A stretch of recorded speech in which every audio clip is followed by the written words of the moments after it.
Welcome back to the Career Profiles podcast. I'm your host, Sean, and this is part 7 of the Mike Tyson Career Profile.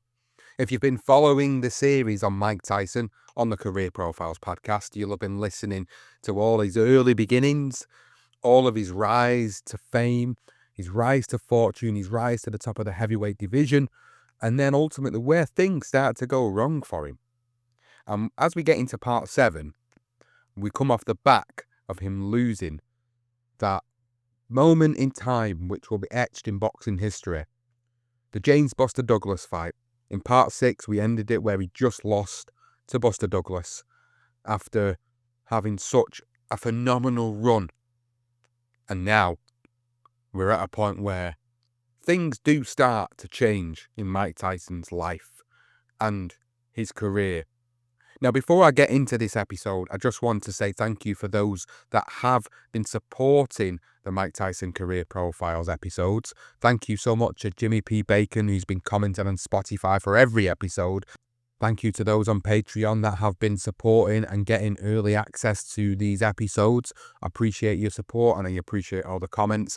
And for those that were engaging on social media when I've posted stuff about these episodes going out, please, if you haven't already, make sure you do that. Thank you to those that have already done it, but for those that haven't, please do go and find any of the posts and make sure you do share them, because it really is appreciated that you're getting the word of mouth out there about this Mike Tyson Career Profile series that we have done.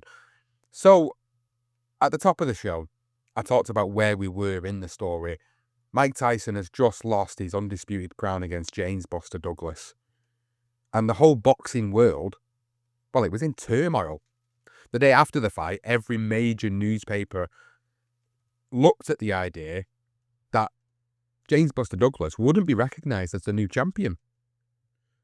As soon as he got back to the States, Jose Sulaiman, he recanted, and Don King was reduced to begging for an immediate rematch. He was banking that Evander Holyfield, who was the mandatory challenger, would take a nice sum to step aside to let Mike fight a rematch against Buster Douglas. But Holyfield's people knew that if Evander beat Buster, Don King would be on the outside of the heavyweight picture, looking in. Then there were the reporters who couldn't contain their glee that Mike had lost. Mike Lupicia from the New York Daily News saw Mike as some sort of Satan figure. He said, someone who bounces women around and gives it in the back to his friends and turns his back on people who helped make him champion, making it seem as if dogs have more loyalty than Mike does. Tyson was some kind of savage on whom the culture bestows all that is normal, only for him to reject the gifts and the givers and revert to life on the instinctual level. The only end for such man is death. Well, for Mike, he picked up on that sentiment in an interview he did with ESPN. They asked him why everyone was so fascinated with his life. He said, I believe a lot of people want to see me self-destruct. They want to see me one day with handcuffs and walking in the police car or going to jail. Like you've seen Marlon Brando's son. People love saying, this is what I told you. I told you he was heading for that. But I'm not in jail, and I'm not in Brownsville anymore, and I beat all the odds. Don King had Mike do a few press conferences, and Mike tried to put on the best face he could, but his honesty kept getting in his way. He said, nobody's invincible. Sometimes the guy just breaks your will in a way. Buster kicked my butt. I didn't train for that fight. I didn't take the fight serious. I was fucking those Japanese girls like I was eating grapes. You'd thought I was Kaluga when I was out there in Japan. In LA, Mike cracked up the press when he told them how he watched the fight on tape back home. He said, I sit there and I tell myself, hey man, duck. But on the screen I didn't duck. I screamed, duck you dummy. But the dummy doesn't listen to me. A reporter asked Mike if he felt suicidal after losing the belt. Mike said, hey, I got lots of money to spend before I kill myself.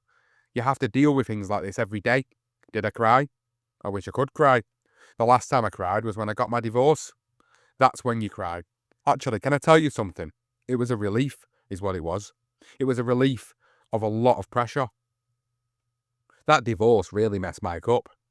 He wouldn't want to ever tell anybody that. So for him to say that means he must have been still messed up about it. People were trying to make excuses for him, but Mike wasn't buying it. Even Larry Merchant, who was not always respectful for Mike, tried to blame the loss on his eye closing up when Larry interviewed Mike for an HBO special a week after the fight. He said, "You have another eye. Use that one. You fight to the finish." And that's what Mike said.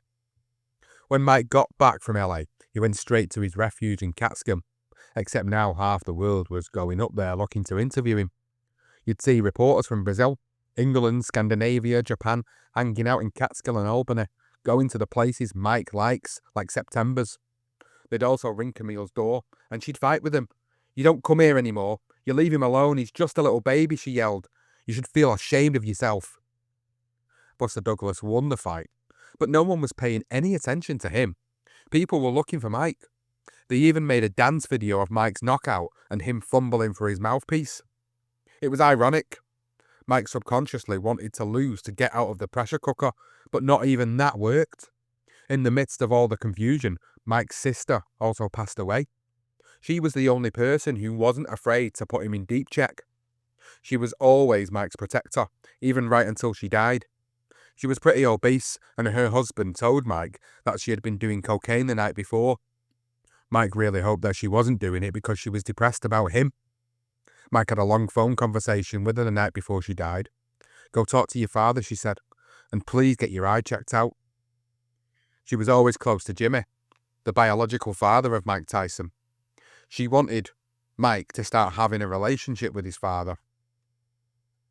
Mike tried to give her money, but she didn't like to take his money, and she was really comfortable with her ghetto life, and she never sweated Mike for anything. Mike was sad when she died, but by then he had become accustomed to death and understood it. They had her funeral in Brooklyn, and the Reverend Al Sharpton presided over it. They would make fun of Reverend Al and tease him about being fat and his big hairdo, but he was a giant hero in their community. They were proud of him. You saw where he came from, and you knew where he was then, and you'd have to say it was a miracle. Mike saw a documentary on PBS about the history of Broadway, and they had Milton Berle talking about growing up poor in Brooklyn.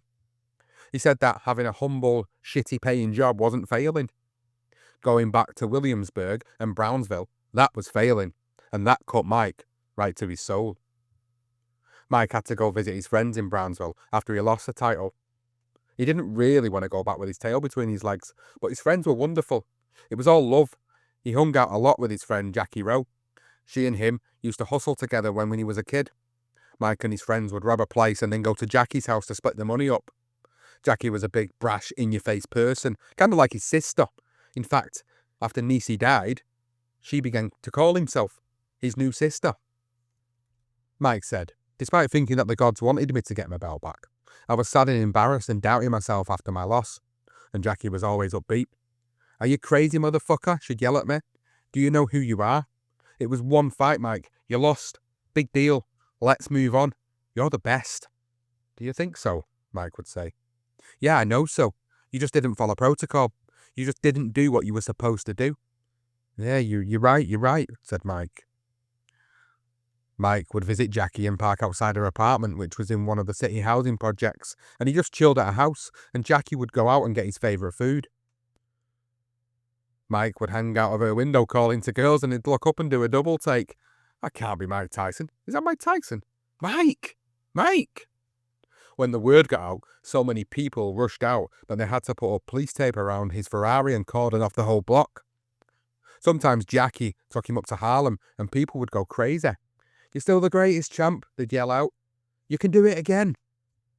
Mike definitely got some reassurance by being around all these people and seeing that he was still loved.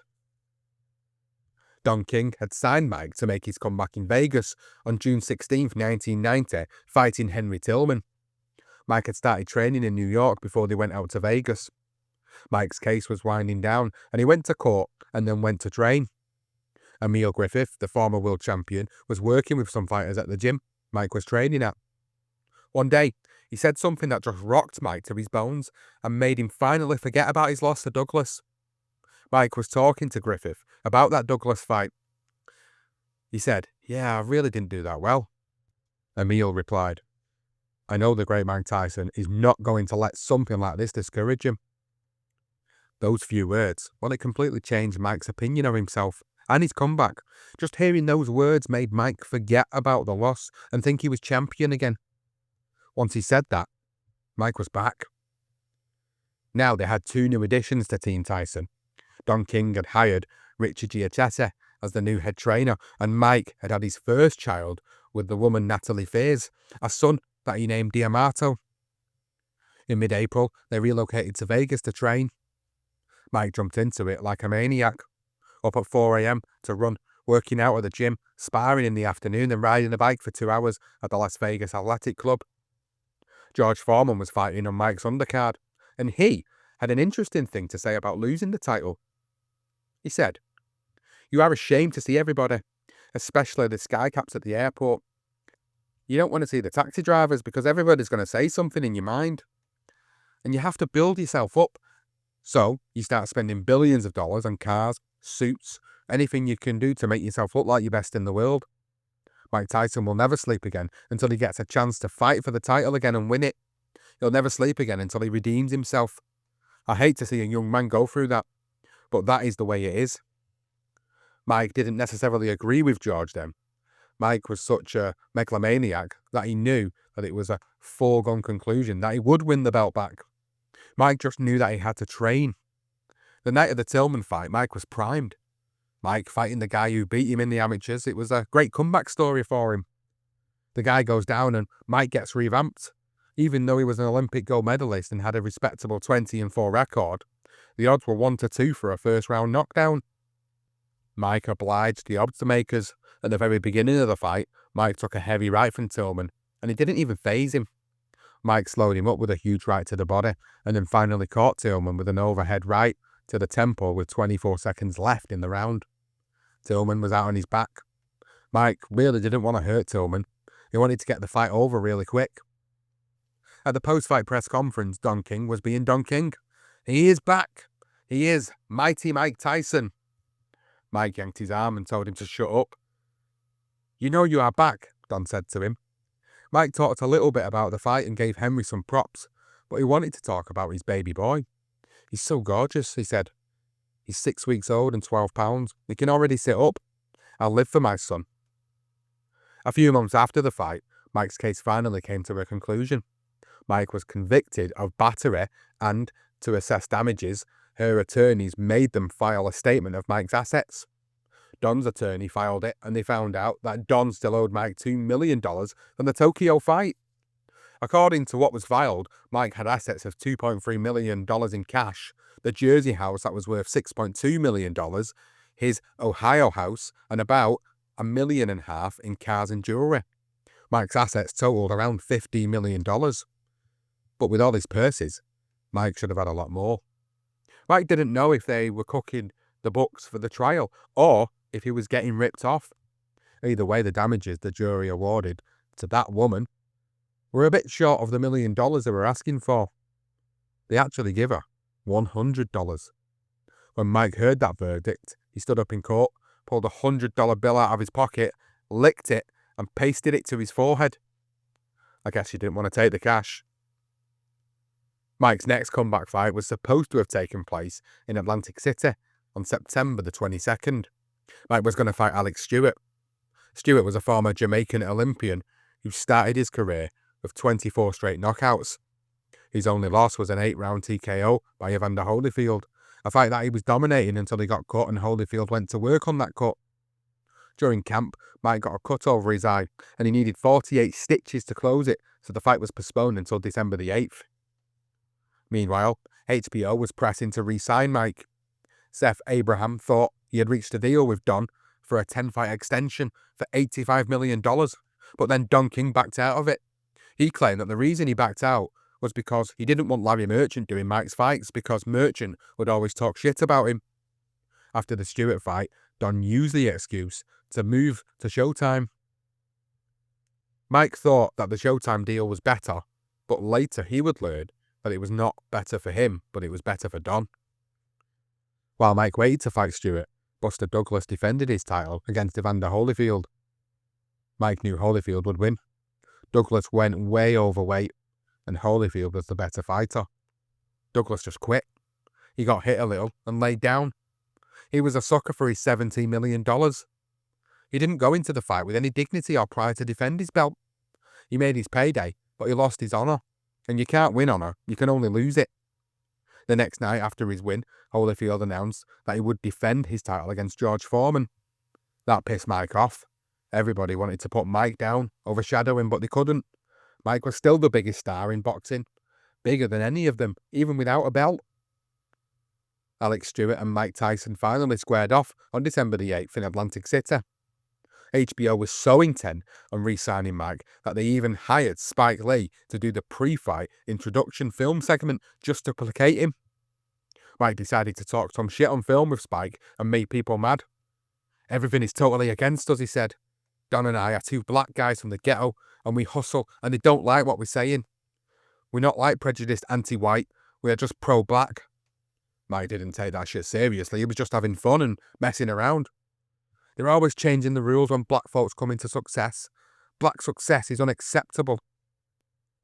That's what Don King said. When HBO screened the segment for reporters, they were disgusted. Well, it was mission accomplished for Don and Mike. Mike liked fighting at Trump's Casino in Atlantic City.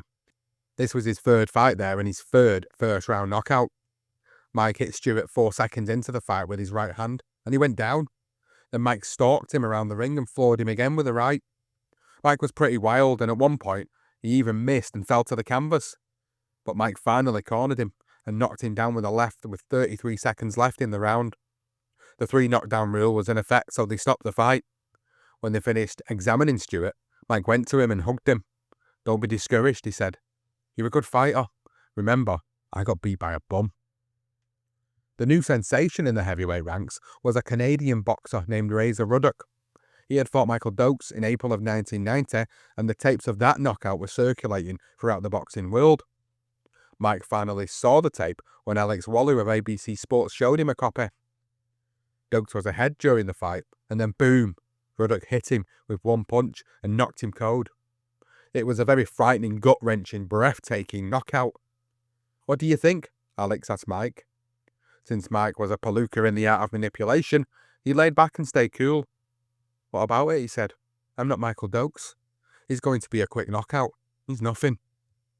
But with Holyfield signed to fight Foreman, Mike had to be busy, so Don King signed him to fight Ruddock in Vegas on March the 18th, 1991. Mike started training hard in early January. He had Tom Patty, his old housemate, when Cuss was around, in his camp. And they were watching TV one night and one of Ruddock's fights came on, and Mike saw a flaw in Ruddock. "I'm going to kill this guy," he told Tom. Mike knew that Ruddock was a dangerous puncher, but Mike also saw that he was too elusive for him. He wouldn't be able to hit Mike solidly. They almost started the fight a few days before it was scheduled at the pre-fight press conference at the Century Plaza Hotel in Los Angeles. They were doing the face-off for the photographers, and Mike told Ruddock that he was going to make him his bitch. Razor tried to approach Mike like a tough guy, and Anthony Pitts pushed him back. Mike said, No, let him come closer to express himself better. Mike knew he could beat him in a street fight. Razor's bodyguards wanted to step in, but he was squashed. So, they went to the airport for the plane back to Vegas. It turned out that Razor and his crew were on the same flight. When they got there, his friend, Rory, forgot his phone in the car, so Anthony went to get it from Isidore, Mike's driver. When Anthony was on his way back, he started walking down the steps, and Ruddock's people were walking up the steps, and they blocked off Anthony. Ruddock had twin bodyguards, and one of them, Kevin Harley, said, "Oh, you think you're bad?"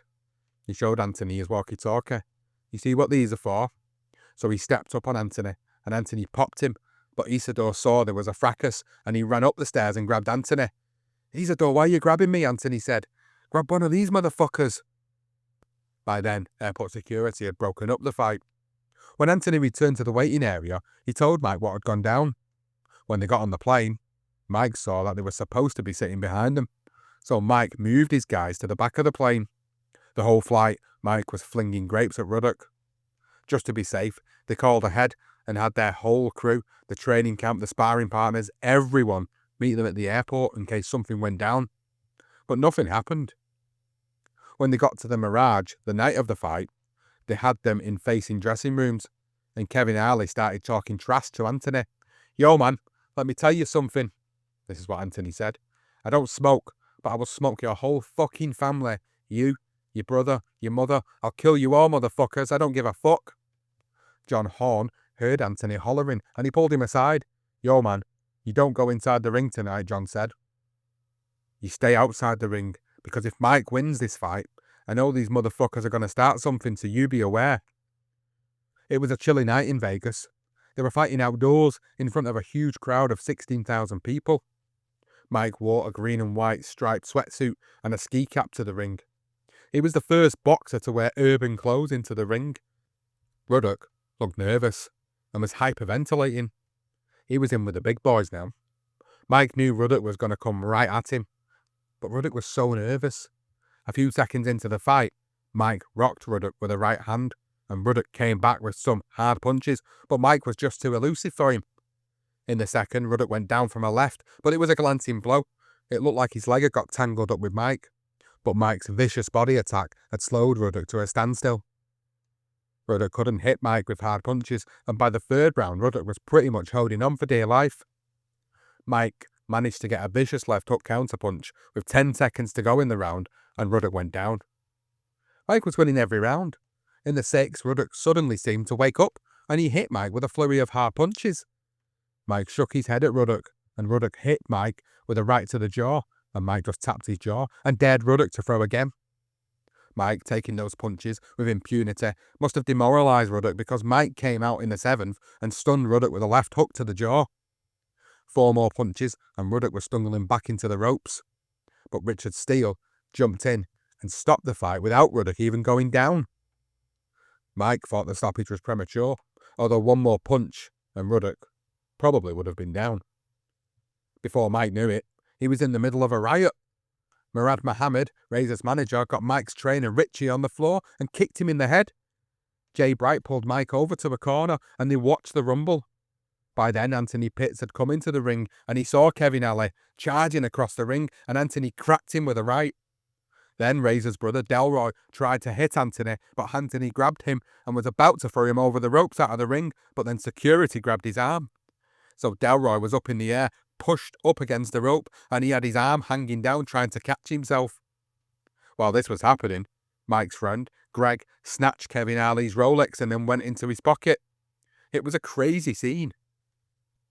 Now, there was a lot of controversy about that quick ending, so they actually decided to give Razor Ruddock a rematch. They were at Don King's office on East 69th Street in Manhattan, working out the details of the second fight. Don, Rory and John were upstairs, but Mike was chilling downstairs with Anthony because he was chatting with Don's cute little receptionist who he was sleeping with. All of a sudden, Kevin Ali walked in. Kevin was a good Muslim brother, but some Muslim brothers take their Muslim thing and bring it with them everywhere they go. Fighting, eating, everywhere. So Kevin looked at Mike and said, "Oh, most beautiful champion. Great fight. I'll have to give you much respect. You are a true warrior." Then he pointed towards Anthony and said, "But I'm going to kill him." "Yo, man, I'm standing right here, motherfucker," Anthony said. "Don't send no messages to nobody for me. If you've got something to say, say it. We're going to have to do this. And what we do is do or die. We could do this shit right now," Kevin said. "That was just work. That's over. Let that shit go." Mike tried to defuse that situation. "No, champ, I can't let that go. I gotta do this," Ali said. So Ali put down his briefcase and his coat, and boom, Anthony cracked him with 1 punch. They were fighting by the stairs, and Don King had a wall divider that blocked off the stairs, so Mike didn't actually see Kevin go down. But it was like in a cartoon. You heard him go down the stairs, boom, boom, boom, boom, boom, down each step. Then he flew back up like he was a superhero, and they went at it again. Mike's friend, Greg, walked in drinking a bottle of soda, and he saw Anthony and Kevin going at it, so he clocked Kevin in the head with his bottle. Kevin went down, and Greg started going through his pockets. Mike said, "No, Greg, we can't do that shit here. You need some money, nigger? We can't rob motherfuckers." All this commotion made Don, John, and Rory come down the stairs to see what the hell was happening. Ali had got up, and he had claimed that Anthony had sucker-punched him. "That's bullshit," Mike said. "Anthony was just in there chilling. This motherfucker came in threatening Anthony. Anthony just defended himself." Don kicked Kevin Ali out of the office, and Kevin went outside and started pacing up and down in front of the townhouse. When they left, they saw Ali there. Their driver at the time was Captain Joe, a forefather in the Nation of Islam. He knew the Ali twins. Ali wanted to resume the fight, but Mike told him that it was Ramadan and it was a time of peace. The rematch was set for June 28th. Mike had some time off before they went to camp, so Mike drove his black Lamborghini Diablo from New York to Ohio and did some sightseeing. Then it was back to Vegas to train. Richie had put Mike on a strict regime that included a 7 p.m. curfew so that Mike was rested for his 6-mile run at 5 a.m. Mike was so bored. Most of the time when he wasn't training, he would watch cartoons. Then Don King would come storming into the room. "God damn it, Mike! You are going to watch something else besides these fucking cartoons." And he put on documentaries about Nazi Germany instead. Don was obsessed with the Nazis. It was Hitler this and Hitler that. He thought that the Jews were the niggers of Germany and that fascism could happen here, so we should learn from history. That was Don King's perspective. Richie's regime was driving Mike crazy. One night, Mike woke Rudy up at 8 p.m. and they snuck out into Mike's Ferrari and drove to LA so they could have a booty call. Rudy gunned that mother up to 190 miles per hour and they made it to LA in 2.5 hours. So Mike began doing that regularly and it started to show in the gym. Mike was operating on only 2 hours of sleep. Giacchetti had no idea why Mike looked so lackluster. But he finally busted Mike when he looked at the mufflers on the Ferrari and saw that they looked like burnt marshmallows. So they made Rudy put alarms on all the doors to prevent Mike from sneaking out at night. One night, Rudy woke up when he heard a loud thump. He got up, turned on the light and walked outside and found Mike tangled up in a thorny bush. He had fallen from a second-story window trying to sneak out of the house. His plan was to silently roll the Ferrari down the driveway and then take off for LA. Now in the lead-up to the second Ruddock fight, Mike went after him again before the fight. They were doing a taping for Showtime, and Mike wore dark glasses and looked pretty surly. Mike said, "I'll make you my girlfriend." Ruddock replied, "I'm not going to come down to your level." Mike's reply, "Make sure you kiss me good with your big lips." Mike was pretty offensive, but he knew Ruddock was a macho testosterone guy. Mike knew that he would get to his psyche that way. That was one of Cutty's tactics of mind control. Confuse the enemy. Mike's second fight with Ruddock was epic. Ruddock went into that fight 10 pounds heavier. Mike actually weighed 1 pound less. But Mike was weak because he had lost 35 pounds in less than a month. Obviously, he was out of control before the fight. He was drinking, gorging on food and meeting women. As we know, he would get up and sneak out to Roscoe's in LA for fried chicken. So he took fat-burning water pills and he didn't eat anything after dark. Mike worked out morning, afternoon and night. In the second and the fourth round of the fight, Mike knocked Ruddock down and had him in trouble a number of times, but he just couldn't finish Ruddock off. He was too weak. Ruddock was hitting Mike hard, like a mule, but Mike was focused. They both got points taken off for hitting after the bell. Mike had 2 more points deducted for low blows. It was a war, but Mike still won, a unanimous decision. In the July following that fight, Mike was hanging out in Washington, D.C. when he got a call from a friend. Huey, back in New York. An old friend of theirs had been shot in D.C. and Huey was worried that if the wrong people saw Mike, they might go after him too. Mike wanted to get off the streets and wait until all the heat had cooled down, so he went to see Whitney Houston perform that night and stayed backstage and hung out with her after the concert. On his way back to New York, Mike was passing through Philadelphia, and they had the Budweiser Superfest going on at the Spectrum. Craig Boogie was working the show, and Mike was hanging out backstage with him, and B. one of Hammer's backup singers who was performing there, came up to him and grabbed him. They were hanging out, and they slept together that night. Angie then told Mike that she was going to Indianapolis to perform at the Black Expo. Earlier that day, Mike had received a call from Reverend Charles Williams, who ran the Black Expo, inviting him to make an appearance. So Mike decided to go and meet her in Indiana. Mike was trying to ditch his bodyguards. Anthony was out in LA getting ready to get married. That week, Mike told Rudy not to come with him. Rudy called Anthony, and then he called John Horn, and they decided that Dale Edwards should meet Mike in Indianapolis. Dale was a nephew, either by blood or by marriage, of Don's, and he was a Cleveland police officer too. Dale and Mike checked into their hotel. Then Mike had his limo driver drive him over to B. B's aunt's house. That night, they hung out at a nightclub and had 3 bottles of Dom Perignon. They walked out on the bill when the house photographer asked him to take a picture. They got back to his hotel about 2:30 in the morning. Angie and Mike had sex that night, and then again a few times the next morning. Then, Angie left to get ready for her performance. A little bit later, Reverend Williams came to bring them to the expo. He asked Mike if he wanted to say hello to some of the girls in the Miss Black America pageant. When they entered the ballroom at the Omni Hotel, the girls went crazy. "Look, it's Mike Tyson," they all screamed. Mike walked towards them, and they surrounded him, hugging him, kissing him. They were filming a little promotional video, so while the contestants twirled and danced, Mike walked down the line checking them out, doing some awkward dancing and impromptu singing. One of the contestants Mike hugged, and her name was Desiree Washington, in the middle of the first take of that video. And he told her he wanted to get with her later. She was very flirty with him and friendly, and she wanted to hang out. Mike explained to her that he would do some other things and go to the concert with his friends, but he would see her later that night. Mike even told her to bring her roommate so they could have a menage a trois in his room. Mike saw her again later that afternoon at the opening of the Black Expo. She was with a roommate, Pasha, the one he was trying to get to come along with Desiree. Mike said there's 2 look-alike twins when he saw them. Desiree took out some photos of them during the swimsuit competition. She seemed anxious for Mike to see them, and she confirmed that they were on for later that night. Mike was being chauffeured around town by a middle-aged black lady who owned a limo company. Dale and Mike were total arseholes to her. They kept calling her a dumb ugly bitch. Mike made her stop the limo, and he got out and pissed right in the street.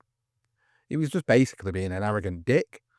And of course, it would come back to bite him when she testified against him. After the concert, Dale and Mike got back in the car and called Desiree, who was in a hotel room. Mike told her to wear some loose clothing, and he was surprised that when she got into the car, she was wearing a loose bustier and short pyjama bottoms. They started making out in the back seat. It was only a block from her hotel to his. They got out of the limo, and she and him went to his suite, and Dale went to his room. Later, after all the shit had gone down, Anthony was furious with Dale. He blamed him for everything that happened to Mike in Indianapolis. It was pretty common practice for Mike's bodyguards to stay in the living room of his suites when he had a girl in bed, especially a girl they didn't know. Many times Mike opens up his door after having sex and Anthony would be sitting there. He wanted to be right there listening to what was going on in case there was a problem. Sometimes Mike even invites the bodyguards into the room and they can fuck the same girl.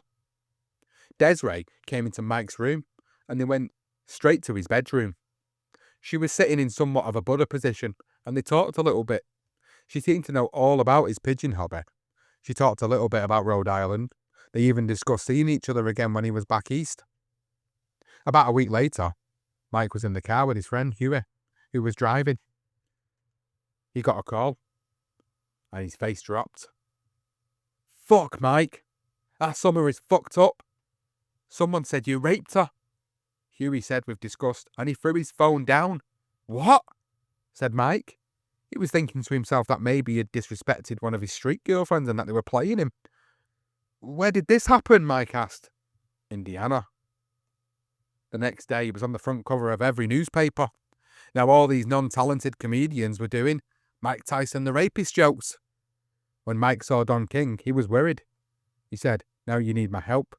Your dick got you in trouble. God damn it, Mike, now you need me." They knew that they were facing something serious here, so Don King went about getting Mike a lawyer. Mike really didn't have any input into the selection of the lawyer or his defence in general. Mike was used to other people deciding his destiny, whether it was the juvenile court system, Cuss, Jimmy, or Don King. Don wound up hiring Vince Fuller. Fuller had been Don's tax attorney, and he had gotten him off a tax evasion charge.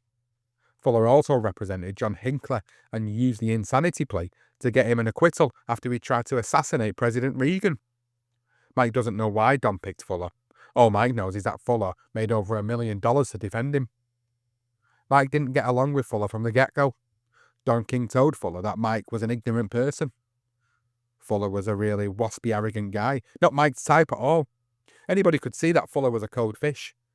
He had never tried a criminal case in county court, and there was no way in the world that he was going to relate to an Indianapolis juror. In fact, no one on his team had ever tried a criminal case that was not in a federal court. Mike still doesn't know why they didn't let the local homeboy Jim Voiles do more of the work in that trial. Mike didn't pay much attention to his trial as it happened. He was an arrogant young man who couldn't be bothered with these kind of proceedings. He didn't understand them. That's why he paid those suits for it. There was a lot of interesting insight into the prosecution's case. In fact, up until they reached the verdict, key members of the prosecution team didn't even think they had a case against Mike. Jeff Modisette, the elected prosecutor of Marion County, won his office by just 285 votes out of 180,000. The only district he carried was the Black District. He was no schmuck. He didn't want to alienate his base, so he decided not to charge Mike with a crime. Instead, he would send his case to a grand jury to let the people decide if a crime had been committed. Mike had to testify before the grand jury. Well, Mike didn't have to. In fact, Jim Voiles was begging Vince Fuller not to have him testify. There was no upside to him testifying. The only thing it could do was give the prosecution ammunition to come after Mike during the trial. But somehow Fuller and Don King convinced themselves that he should go before the grand jury. This man is innocent. Mike Tyson says he's innocent. He's testifying because I think that's what we're supposed to do. This is what Don bellowed on the courtroom steps in front of all of the media. I'm going to let due process take its course. I'm not an attorney. I'm just a promoter of the greatest fighter in the world. And he's going to win the championship in the fall. Mike was potentially facing a long stretch in jail, and he was promoting his fight with Holyfield that was scheduled for November. Only in America, eh? They had Mike dressed in a very conservative dark blue double-breasted suit. They were brought to a small room with a noisy window air conditioner. There were 6 jurors there. 5 of them were white.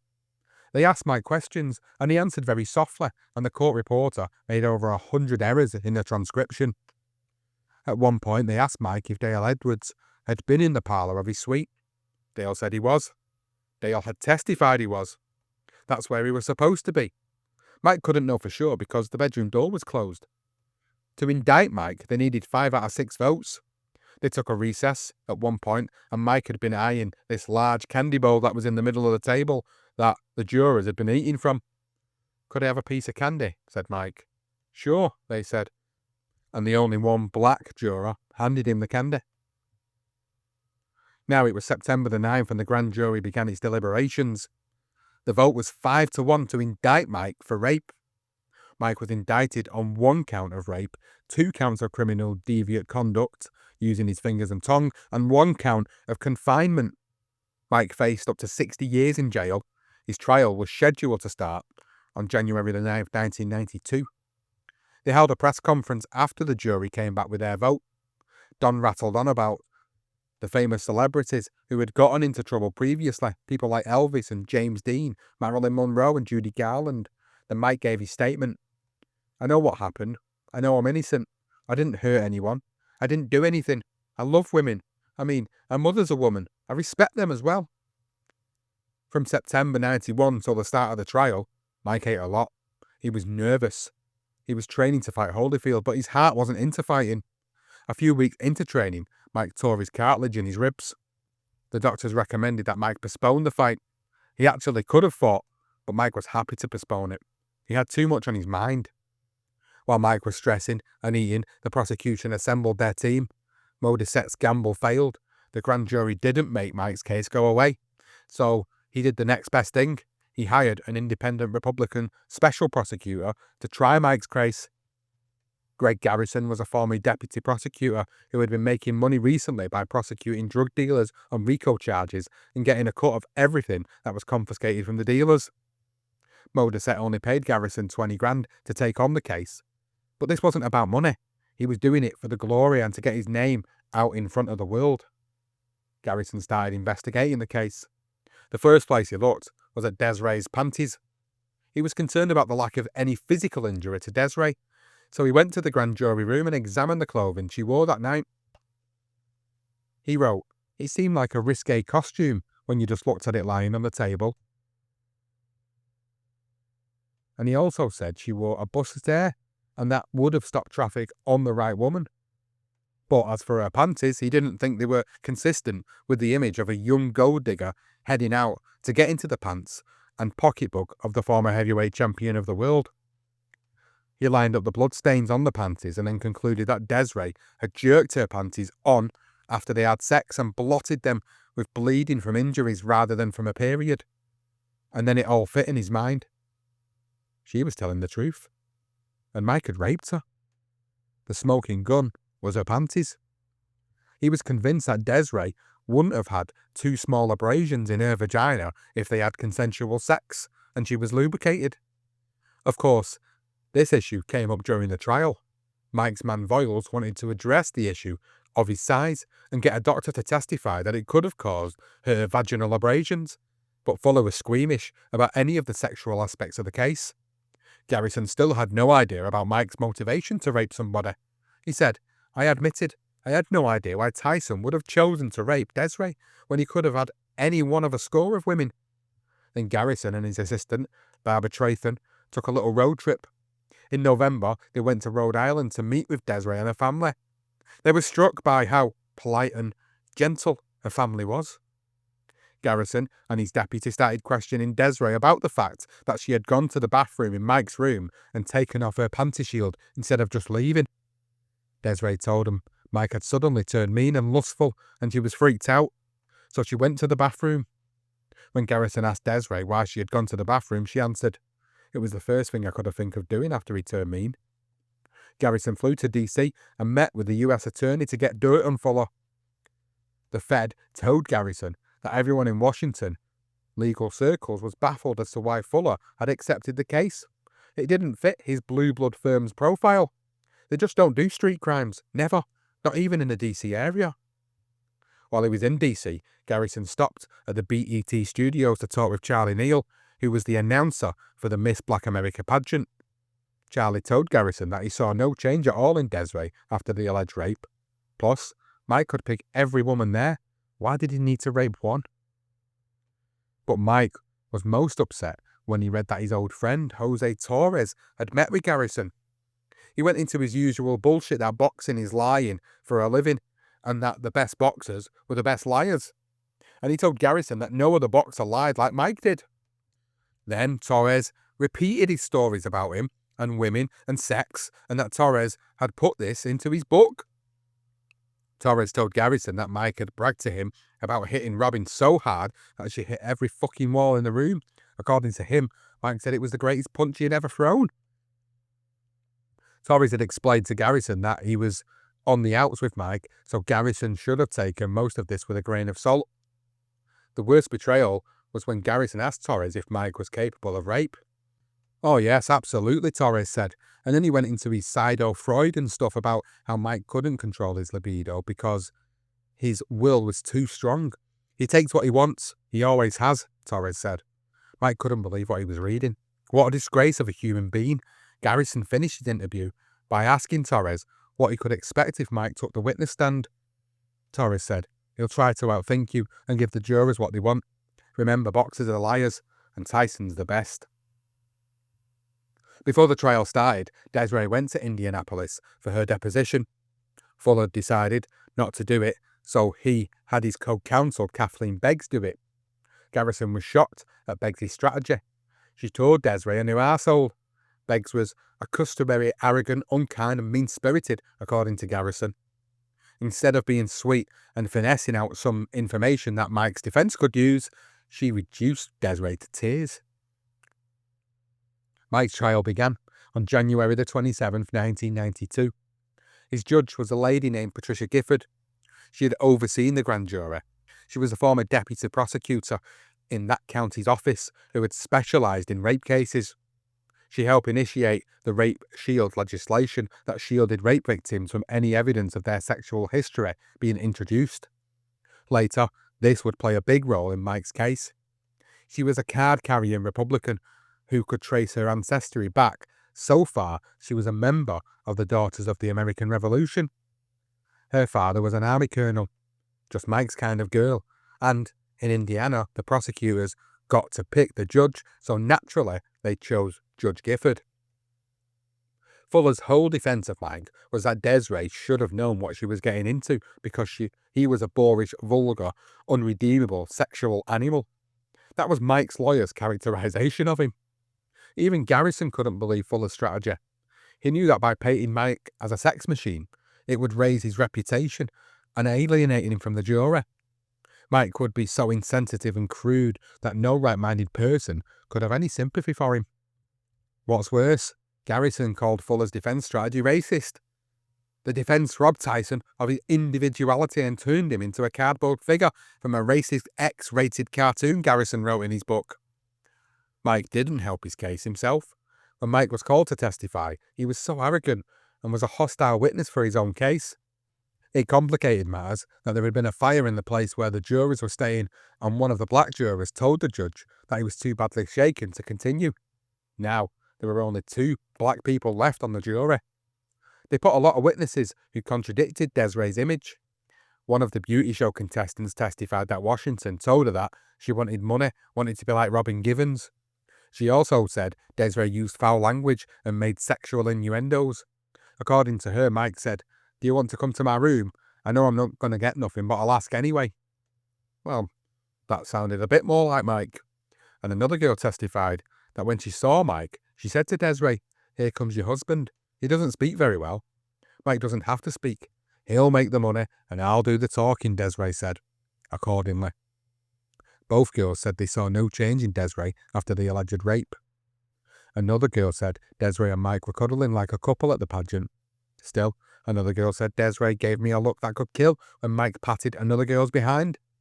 Caroline Jones testified that Desiree told her there's $20 million when she saw Mike at the rehearsal. On February the 7th, Mike took to the stand. When he said that he told Desiree that he just wanted to fuck her, it was like the jury had been hit with a bolt of lightning, as if they'd never heard the F word before. When they resumed the next day, Garrison focused on the fact that when Mike said, "I want to fuck you," an 18-year-old would never answer, "Fine, call me." He also spent a lot of time getting Mike to confess that his success in the ring was the result of his cunning, his ability to feint, and that, of course, meant Mike was a liar. Fuller called some more contestants to say that Desiree said that Mike was really built and had a butt to hold on to. Fuller was too prudish to get into the nitty-gritty details of the sexual encounter. On February the 10th at 1:15 p.m, the jury of 8 men and 4 women started to deliberate Mike's case. Not surprisingly, the former Marine and now IBM salesman, Tim, was elected foreman. After 15 minutes of deliberation, without discussing the evidence, they took a poll. It was a 6-6 vote. Less than 9 hours later, they had reached a unanimous verdict. They all went back to the courtroom. When the jury filed in, they couldn't even look at the defense table. That was it. When Mike heard guilty on the first count, he felt like he'd been punched. "Oh man," Mike whispered. But he wasn't at all surprised. They had to face the press outside. Mike was allowed out on bail till his sentencing. "No way I got a fair shot," Mike said. "I knew the verdict was going to be a quick because of the mentality of the court and the prosecutor. The prosecutor was a weak, publicity-happy little man. I was nervous because I knew this was going to take me away from people I loved, but I was prepared for that." Mike spent some time in his New York apartment between his conviction and his sentencing. One day Mike was walking back from a girl's house and was about to enter his building when he saw a man standing outside. Mike walked right by him, but then he heard him speak. "Hey, how you doing, son?" Mike looked at him, and he immediately recognised that it was his father. Mike hadn't seen him since his mother's funeral 10 years earlier. "Hey, how you doing?" Mike said. He had scared Mike at first, but Mike wasn't tripping. Mike had a pretty good life, so he wasn't bitter at him. Mike's father looked pretty timid and a little intimidated. Mike was sure that he had heard some bad things about his street personality, but when Mike smiled and hugged him, it eased the tension. "Come on upstairs," Mike said, and led him into his lobby. "Hello, Mr. Tyson," the doorman and the building's valet both said. "Wow, you're a big man, huh?" said his father. "No, I'm not big at all. It's just an illusion," Mike told him. His father had wanted to see Mike years earlier. In October of 1988, the New York Post sent a reporter to his father's housing project in Brooklyn and interviewed him. He said, "I'm not going to go to Mike with my hands out. I don't want Mike's money. It's not that I wouldn't take it, that I couldn't use it. but I'd only take it if Mike wanted to give it out. At that time, Mike was just too focused on his fighting to reach out to his father. But over the years, Mike had heard many stories about his father from people back in Brooklyn.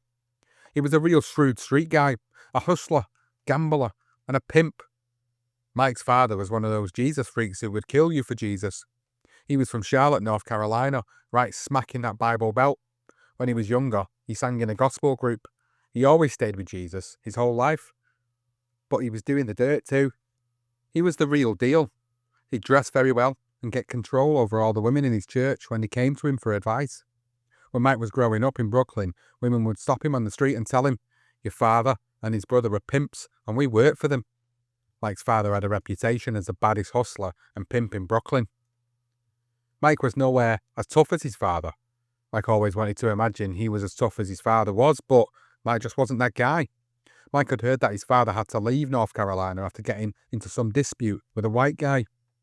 His uncle, who was an Uncle Tom type guy, mediated the dispute and saved his father's life by promising that he would leave town. So he came to New York, and when he got there, he went to some bar and started talking with a nice looking woman.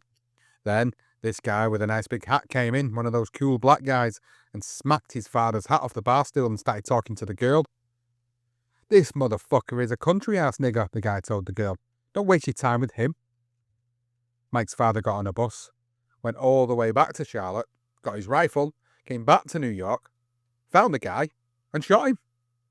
If Mike's father had a beef with the police in Brooklyn, he and his brother would just shoot it out with the cops. His father had a lot of respect in the Brooklyn community. Mike's mother had met his father back in Charlotte. She was in school in Winston-Salem, and she met Mike's father's sister, who was basically a recruiter for his father. She would pick up drugs for him or find cute women, so she brought his mother to meet his father. When Mike was growing up, his father wasn't much of a presence, but he came around periodically. They didn't give him much credit because Mike's mum was pretty bitter towards him, but Mike believed he did the best he could with the family skills he had. It wasn't easy being a black man with a family back then. So they went upstairs, and he liked Mike's place.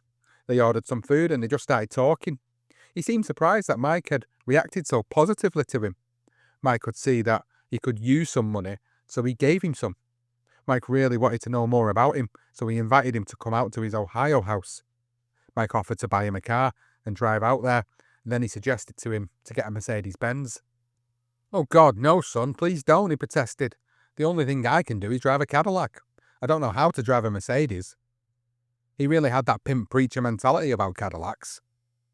Mike's dad drove out to Ohio a few weeks later with his sister's 2 kids. He was a very interesting man at this stage of his life. He'd stay in church all day. He'd be there from 9 in the morning until 5 at night, then come home and eat something, then go back to church until 11. He seemed to like Mike's lifestyle. After a few days, he got comfy and he invited one of his preacher friends over, another guy who was dressed real sharp. They'd be sitting around talking shit. Mike would just watch him, study his characteristics. Mike saw that he loved candy. He was a 68-year-old man, and he was just loving eating his candy. And he thought to himself, Mike, wow, I'm a candy guy. That's where I'm getting it from. In a way, Mike envied the way his father had all these relationships with women. Mike was just too miserable with relationships. Mike's father was a very successful pimp, but Mike couldn't get 2 dogs to fornicate. His father had 17 kids, and apparently they all grew up to become awesome people. Later on, Mike did meet some of them, and he said none of them were crazy like him. At one point, Mike sat his father down and he said, "Teach me something. What do you know about life? What can you pass down to me? Be my father." "I can't teach you anything, son," he said. "All I know is the Bible and pimping, and that's not for you." "I know. I saw you with women." Mike had been trying to impress him with all these glamorous women. He said, "You're a sucker, son. It's nothing bad. Some people are just like that when it comes to women. Some men never reach that level in life where they can handle them. You're just one of those guys. You don't know how to talk to women. You're just not good." When Mike's father first came to visit, he'd been very humble, but once he saw that Mike was open to him and giving him money, he started to get cocky. He said, "I don't know if you really are my son, to be honest. You got one woman going out and one coming in, and they're almost meeting each other." He told Mike near the end of his stay, "You've got to tell them to come together. I had 5 or 6 girls in the house with your mama." Whoa, Now he was getting way too pimpish and giving Mike way too much information. Mike wasn't strong enough to handle it. "Hey, chill, man," he said. "I love my mother. You're my father, I love you. Let's not talk about you and her. Let's just work on our relationship as father and son." Now, Mike had to get some things tied up before he went back for his sentencing. He was convinced that he was going to prison, so he called Natalie, the mother of his son D'Amato. He said, "Listen, I'm going to send you $100,000 now. Then when I'm in there, I'll have them send you something every month." Now, as soon as Natalie got that money, she actually went out and got herself a lawyer and tried to sue Mike for millions, which was ironic, really, because years later, as that case progressed, Mike's lawyer had the court order a paternity test, and it turned out that D'Amato wasn't even his. It was another harsh betrayal, and Mike was crushed when that first test came back. He really thought the kid was his. He'd spent a lot of time with him, and he'd even proudly posed with him on the cover of Jet magazine. That woman tormented and stalked Mike for years after that paternity test. After Mike was sentenced and processed, they sent him to the Indiana Youth Center. It was a medium-level security prison that had been designed in the 1960s for rich, white, non-violent, youthful offenders. Now, by 1992, the Indiana prison system was so overcrowded that they began sending adult offenders there, mostly people convicted of sex and drug crimes, who were too weak to handle the really tough prisons. But as time went on, they began sending some murderers and other violent offenders there. When Mike arrived, there were about 1,500 prisoners, over 95% of them white. They assigned Mike to the M dorm, one of the newer units. They were housed in two-man rooms that had reinforced doors and a small window instead of bars. When you walked into the room, there'd be two bunks to your left and a toilet and a cabinet where you could store stuff to your right. There was also a desk where you could study. The whole room was only 8 by 9 feet.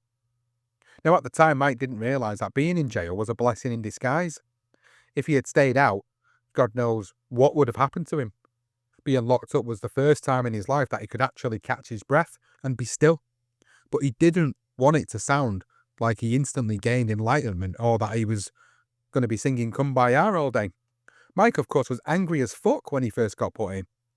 Mike knew that he would be in for at least 3 years. If it had been a white girl, he probably would have been in for 300 years. The first few weeks that Mike was in jail, he was just waiting for someone to try him, to mistake him for weak. Mike couldn't wait to prove that these psychopaths were wrong and that he was just as homicidal as they were, if not more so. Mike had to let all of them people know not to ever go near his cell or touch his stuff. He was aggressive and he was ready to go to war. One day shortly after he got there, he was walking around and one guy yelled at him, "Hey Tyson, you fucking tree jumper." Mike had no idea what he was talking about. He thought that was a compliment, that he was some great athlete who could perform amazing acts of physical prowess, even jump over trees. But then Mike asked someone. "A tree jumper is a rapist, Mike," the guy told him. "You know a guy who waits behind a tree for a little kid to walk by and then jumps out and grabs them?" "Oh, Christ," said Mike. While Mike was getting acclimatized to prison, there was controversy on the outside.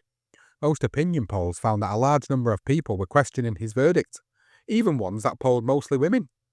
A vast majority of black people thought that Mike didn't receive a fair trial. Even one of his jurors told a reporter that none of the black jurors in the jury pool wanted to touch his case because they were scared. Every day, Mike talked to Don King on the phone and he assured him that he was working on getting Mike out immediately. So you can imagine how Mike felt when on March the 31st, 6 days after he went to jail, a judge denied Mike's appeal bond. He immediately stopped eating any solid food and just drank liquids. Then he started getting write-ups. He was disciplined for giving his autograph to a couple of inmates. Mike then became belligerent and got infractions for threatening guards and other inmates. Mike then got into a scrap with a big young light-skinned black guy named Bob. They were fooling around, but then he got serious and he wanted to go, and Mike put a big knot on the top of his head. One of the other inmates named Wayno came over and told Mike to chill out. "You've got nothing to prove to these dudes. These guys are going to be here for a long time, but you're trying to go home, brother." He was right. Fortunately for Mike, when the guard came over, Bob didn't give him up. He said that he tripped. That could have earned Mike another few months in jail. It was hard to maintain his humanity in a place like that. Mike saw things that he couldn't understand one human being doing to another. He watched people get cut fighting over a cigarette. Somebody might throw some gasoline in another man's cell and try to light it and burn him up. Or somebody would grab a lady guard and throw her in the bathroom and rape her. Mike saw guards run out with half of their head sliced open with a razor because someone beat them with a stapler. The people doing that stuff didn't care. They were facing 40, 50, maybe even 100 years already. They couldn't give them any more time than what they already had. So you'd be walking a tightrope messing with these borderline sociopaths. These people needed to be in hospitals more than prisons. Mike was very paranoid for the first few months there. He thought that somebody, either an inmate or guard, was going to set him up and put some drugs in his room or provoke him to hit them so Mike would get more time tacked on his sentence. Mike just wanted to survive, so he stayed in his room all the time. He didn't want to see anybody. Sometimes he would walk over to Warden Trigg's office. "Listen, I'm ready to go home. Don't you think it's time for me to leave?" he'd say. The warden would reply, "No, I think it's time for you to go back to your cell." And then he'd call the guards and they'd escort Mike back. Then one day, Mike went into his cell and closed the door. A white inmate yelled to him, "Get out here.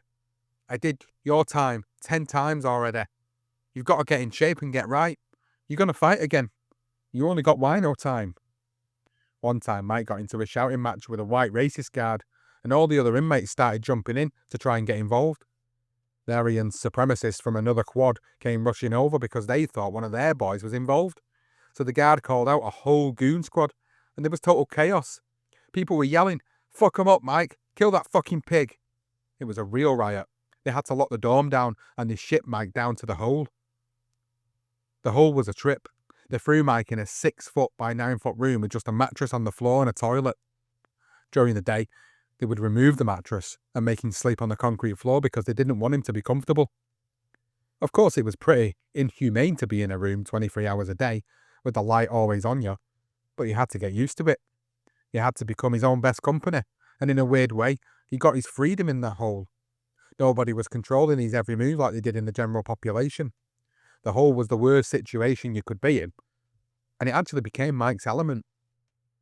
Mike was such a troublemaker in his first year in prison. He kept getting written up for not moving fast enough and being rude or threatening the guards and pushing people. He was being so disruptive that they almost sent him to the P dorm. That's where they sent all the really dangerous inmates who didn't want to work or follow orders. They were segregated from the rest of the prison population. Mike was thinking that he was one of those crazy motherfuckers, so he began acting like them. They'd be locked in a room all day, and the guards would watch them constantly. In December, Mike found out that Desiree had discussed book and film deals with civil lawyers before the rape trial. Dave Varley, one of the jurors, told the press, "I cannot see her as a credible witness from what I know now." He was one of the jurors who worried that they'd made the wrong decision, and he said, "We felt that a man raped a woman. In hindsight, it looks to me like a woman raped a man." Both he and Rose Pride, another juror, sent letters to the Indiana Court of Appeals requesting that Mike be given a new trial. Desiree then went on 2020 and gave People magazine an interview. And in July, she sued Mike in civil court. Her father said that the suit was instituted because she was sick of being called names by Don King and Mike's appeals lawyer, Alan Dershowitz. Desiree had a new lawyer named Deval Patrick, and you may recognise that name because he went on to be the governor of Massachusetts. He's also the guy who sued Mike for unspecified damages to Desiree Washington for both emotional and physical distress. He claimed that Mike had given Desiree not one, but 2 venereal diseases. On July the 9th, 500 people showed up at a rally to support Mike in downtown Indianapolis. A city councilwoman came from Compton all the way to address the crowd. But about a month later, Judge Gifford dashed Mike's hopes again. She denied him a new trial and affirmed an earlier ruling that Dershowitz couldn't depose Desiree about her retainer agreement with her civil lawyer. She made it personal, saying that she was shocked by Dershowitz's attempt to perpetrate a fraud upon the court. In October of 1992, Mike's father passed away. He wanted to go to the funeral, but they wouldn't let him. They were really trying to break Mike in there. He was still getting penalised heavily for marginal offences, racking up more and more. Mike actually paid for 2 funerals for him, one up north, and then they sent him down to North Carolina. Mike's nephew told him that his father's common-law wife was so mad because all of his ex-prostitutes were sitting in the front row to pay him homage. After the new year, there were major developments in Mike's case. On January the 12th, 1993, Globe magazine broke a story that Desiree was not as innocent as the prosecution portrayed her. They interviewed friends of hers who all said she was sophisticated when it came to sex. On February the 15th, the Indiana Court of Appeals heard arguments on Mike's appeal. Dershowitz had 4 major issues that he felt could warrant a reversal. The witnesses, who were excluded, who had seen Desiree and Mike necking in the back of a limousine, the exclusion of some instructions to the jury, the admission of the 911 tape, and the attorney on retainer for a civil case against him. Many legal experts, including Mark Shaw, thought that Gifford had made enough errors to warrant a new trial. After the arguments on that appeal, another bombshell hit, this one concerning Desiree's prior claims of being raped. Wayne Walker, a high school friend of Desiree's, alleged that Desiree told her father that he had raped her, and then told Wayne that she had done it to cover myself or I would have been in big trouble. Later that same month, the New York Post reported that in October 1989, Mary Washington had Donald arrested and charged with assault and battery against Desiree. Desiree told police that her father had hit me and pushed me under the sink. He continued slamming my head into the wall and the floor. I freed myself and reached for a knife to protect myself. What could have caused her father to assault Desiree? Well, when you look at her mother's deposition for Mike's trial, she claimed that her husband flew off the handle when Desiree told him that she had lost her virginity. Her mother was so concerned that she arranged for Desiree to undergo psychotherapy because of severe depression and suicidal threats. So Desiree's mother was confirming that Desiree had lost her virginity in October of 1989, which was exactly when her friend Wayne said they had sex and she had falsely accused him of rape. Desiree, of course, swore in an affidavit in response to Mike's lawyer's amended appeal that she never had sex with that boy. She said, "I categorically and unconditionally deny that Wayne and I ever had sexual intercourse with penetration. I also categorically and unconditionally deny that I ever accused Wayne of having raped me." There was only one problem. Dershowitz had uncovered another boy, Mark Colvin, a friend of Desiree's, who came forth and stated that what Desiree swore was untrue. He said, "I'm very reluctant to come forward with this information because I still consider Desiree Washington to be a friend. She called me on the telephone towards the end of 1989 and confided in me that she had sexual intercourse with Wayne Walker. She also said that after it happened, she went into the bathroom and cried." Mike was now feeling pretty confident about his appeals with Dershowitz heading the case. So he was stunned when he lost the appeal before the Indiana Court of Appeals on August 7th. In a 2-1 decision, 2 of the justices felt that Gifford didn't abuse her discretion in blocking the testimony of Mike's most important witnesses. One judge saw it Mike's way. Judge Patrick Sullivan wrote, "My review of the entire record leads me to the inescapable conclusion that he, as in Tyson, did not receive the requisite fairness which is essential to our system of criminal justice." Mike finally lost whatever little hope he had left. So he wasn't surprised at all when 6 weeks later, the Indiana Supreme Court voted 2-2 and refused to even hear Mike's appeal.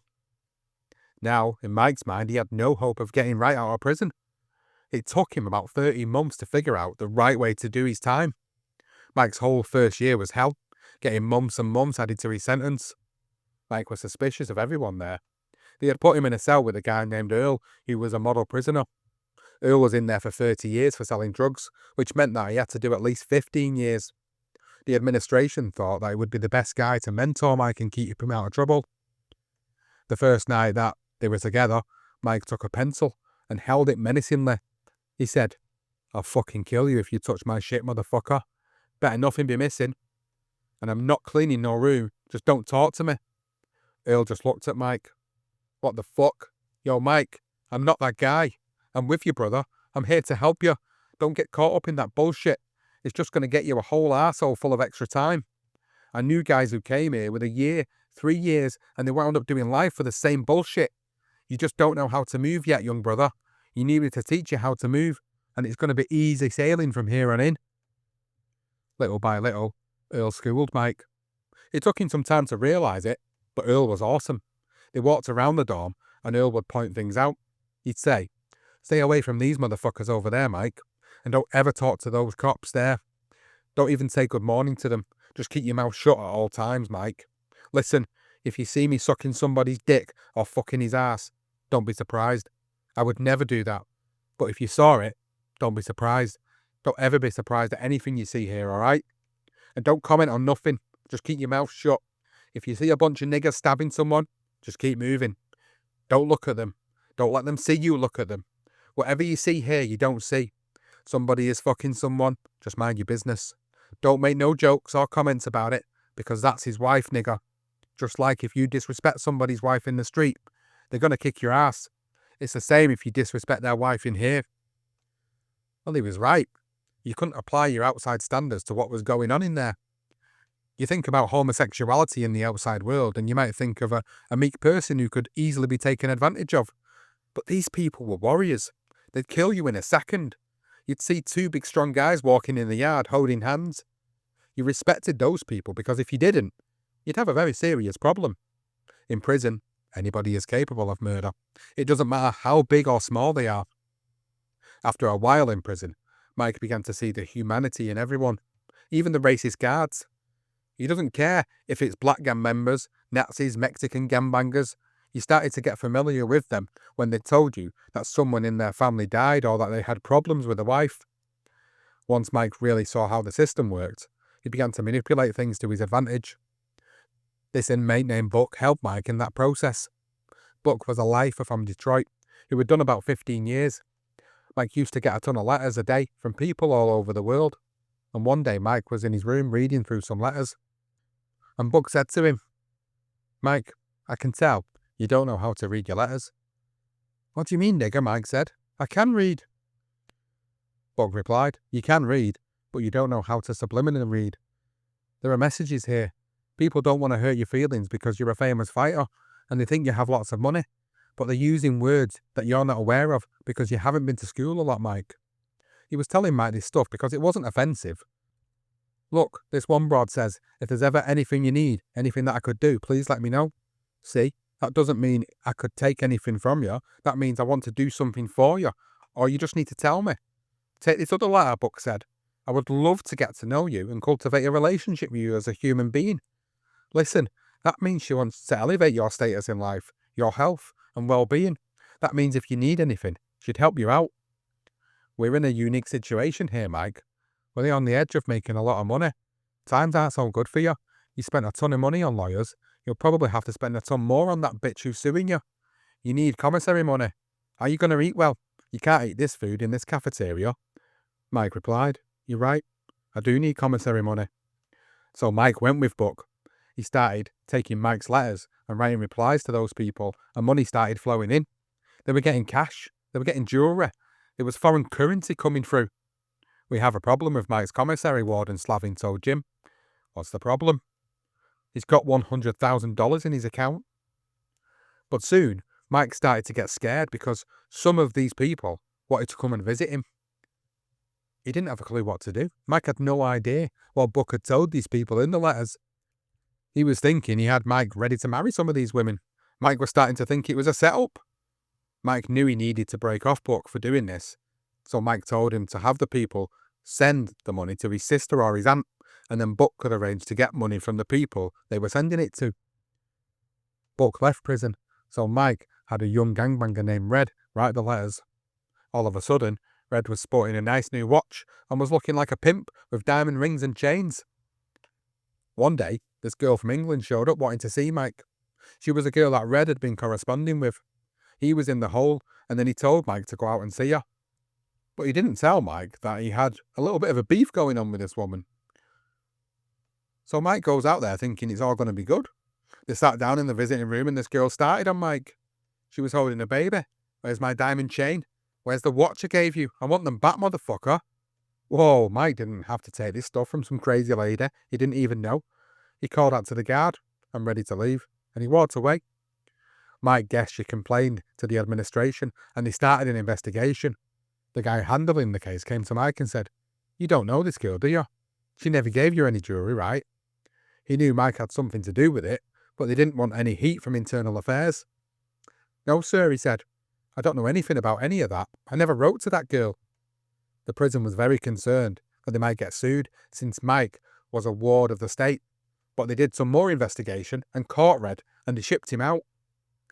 By now you're probably wondering what a young, virile man like Mike was doing for sex in jail.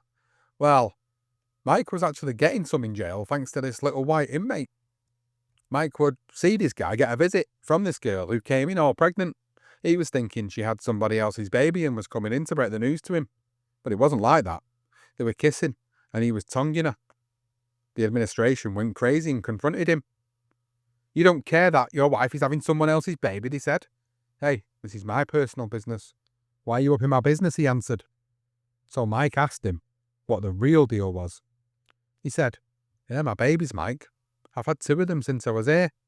This is how you do it. You get your lady to come in wearing crotchless underwear and one of those loose summer dresses with those buttons down the front.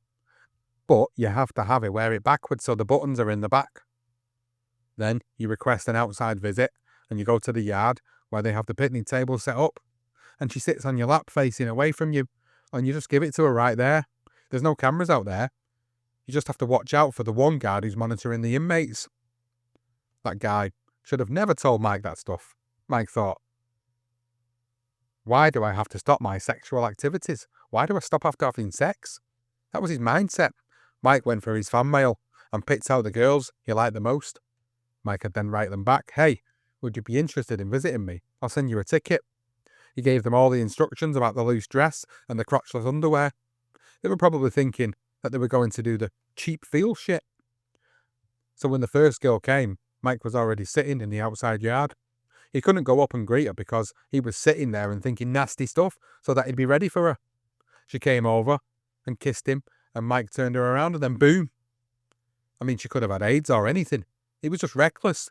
He just flopped her on top of him without a condom on. Mike didn't even know this girl, and they were doing it in broad daylight. After a while, Mike had it down to a science. As soon as the girl got on his lap, he held her hand and started stroking so that they couldn't even see she was moving. Because if they was doing it too hard, she'd be up in the air like she was bouncing on a trampoline, and it weren't going to work. For Mike, it was going great until he got a bit stupid. One day he couldn't control himself, and he was just laying it down and going for it. What happened was that the guard had left his post, and he'd circled around and snuck up on him from behind and saw what was going on. Somebody probably ratted Mike out because the guards never left a position in the window. Around the same time, one of the girls who had visited Mike from Atlanta came out with an article in Star magazine. She claimed that Mike had gotten her pregnant in jail, and this showed this picture of her with a big belly. Thank God it was just a fake belly that they'd rigged up so they could sell the story to the rag. Mike was really relieved, but that was the end of his little sexual escapades in prison. They cancelled all outside visits for the whole prison. Everybody was so pissed off at him, they even called it the Tyson rule. By now, Earl was getting ready to get out, and before he left, he sat Tyson down. He said to him, "When I leave, I want you to go with Wayno. He's the only good guy here. Be careful of all those other guys, Mike. You're an inmate, but those guys are convicts. They're going to do this until the day they die. Just stay with Wayno. He's not going to run you up into some bullshit." Mike knew Wayno by then, but he wasn't close to him. They became close as soon as he moved into the cell with Mike. In fact, they became so close that he still works with Mike even to this day. Wayno practically ran that prison. He was in for dealing coke, but he had an IT background, so he worked the processing inmate tracking system. He was the president of their dorm, the assistant coach of the varsity basketball team, and a leading member of the Islamic community in there. Plus, he was from Indianapolis, so he had gone to school with a lot of the guards. He probably sold them coke at some point. Mike was supposed to be working in the rec department. He guessed they gave him the job so that he could be in the gym and train. But most of the time, Mike was on the phone. He was a real phone hog.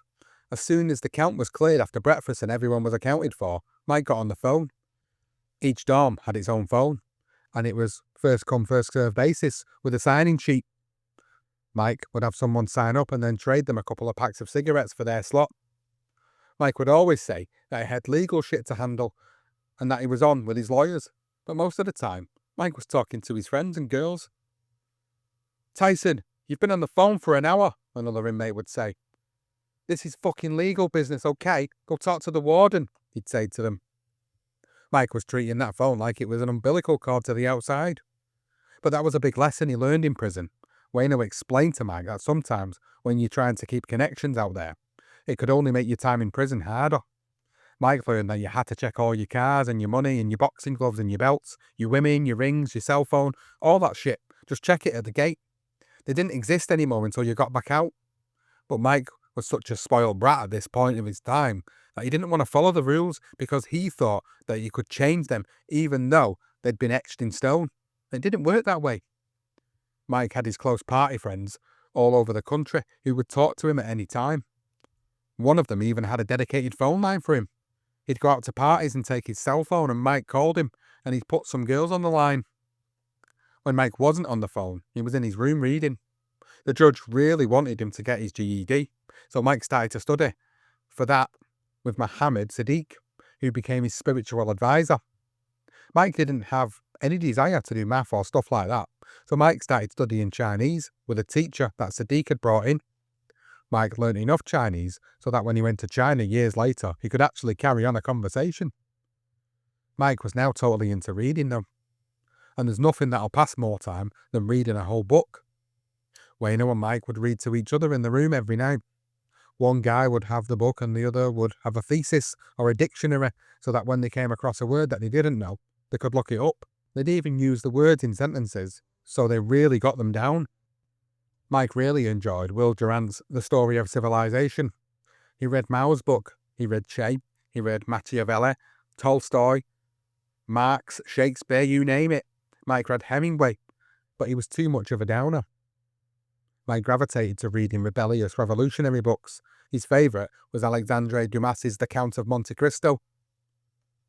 Mike really identified with the main character, Edmond Dantes. He had been sent to jail too, but he didn't just sit there and brood, he prepared for his eventual success. Whenever Mike felt lost in prison, he'd read some Dumas. Mike was angry at society to begin with, and he began to see himself as a martyr. Mike always used to say that a tyrant dies when his reign ends, but when a martyr dies, his reign begins. So when Mike read Mao and Che, he became even more anti-establishment. Mike dug Mao so much that he had his face tattooed on his body. Arthur Ashe too. Mike really liked his autobiography. Mike had no idea he was so sound and adept. Mike was right there next to Mao on that long fucking march. His objective became to manipulate the system every way he could. Mike looked for the weakest newest guard or just a guard who was impressed with who he was. Once, Wayno and Mike started to room together. They were unstoppable. Wayno had a store in his room. He would barter commissary items to the other inmates at a rate of 2 to 1. If you wanted a bag of chips but didn't have any money in your commissary, you'd go to Wayno. He'd give you a bag and mark your name down, and then you'd pay him back with 2 bags. So before Mike moved in with him, Mike told him, "Brother, if there's anything in here now you need, take it. Take some soup." "Mike, I don't need any of that, because if you give me anything, I'm just going to flip it and make some money for it, that's all." So Mike gave him a bunch of stuff, and by the time Mike moved in with him, their store was so big that he had to keep the merchandise in a few other people's rooms. They sell the usual commissary items, things like cookies and cigarettes and chips, but Mike decided to use his celebrity to their advantage. Maya Angelou had just visited Mike, and they took a picture together. One night Mike was hungry, and this other guy had some donuts that he really wanted. "Hey brother, I have the queen of intellects of our people here, Maya Angelou. Look at that picture. That's worth at least $50, Mike said. That guy was crying. He was so touched by that photo. He went and put $10 in Mike's commissary each time, and little by little, he paid off that $50. Mike did that a number of times whenever someone famous came to visit him. Some of the female fans who wrote to him would send him dirty pictures of themselves, so Mike sold the pictures and the letters separately. Either someone wanted to jerk off, or they wanted a relationship. Sometimes Mike gave them the picture and the letter together. Depending on the girl's picture, Mike figures out what demographic would be attracted to that particular girl. If he had a picture from the Midwestern woodsy type of girl, Mike would go to one of the redneck guys and say, "Check her out." It's funny, but some of those guys wrote those women and ended up getting married to them. Then they progressed from nasty pictures to phone sex. When it was 7 a.m. in Indianapolis, it was 4 a.m. in LA. The clubs were just getting out, and Mike called his friend. He'd have a few girls up at his pad, ready for action. Let the games begin, he'd say, after accepting the collect call. They charge guys for listening to him and the girls having sex. Sometimes Mike finds out the guy's name and then tells the girl to tailor her conversation to him.